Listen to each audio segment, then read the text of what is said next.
অনেক দিন পর বাংলা টেলিভিশনে আসছে এক ভক্তিমূলক আধ্যাত্মিক মেগা সতীপীঠ কালীঘাট।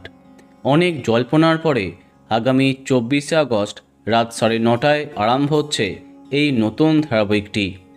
সুব্রত রয় প্রোডাকশনের অধীনে গড়ে ওঠা এই ধারাবাহিকের মাধ্যমে অনেক জনপ্রিয় তারকাদের কামব্যাক হচ্ছে।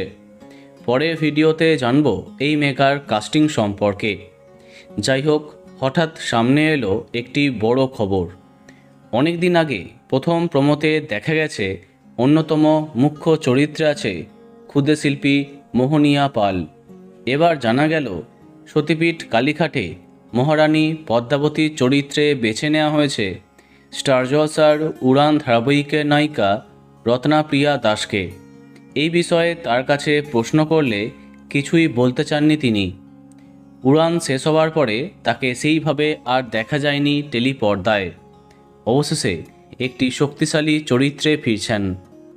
পৌরাণিক ও ঐতিহাসিক প্রেক্ষাপট অনুযায়ী 1570 সাল নাগাদ হালি শহরের জিয়া গঙ্গোপাধ্যায় এবং তার স্ত্রী পদ্মাবতী দেবী সন্তান লাভের আশায় কালীঘাটে আসেন। কালীকুণ্ডে দেবী সতীর দেহখণ্ড আবিষ্কারের সঙ্গে তার নাম গভীরভাবে জড়িয়ে আছে।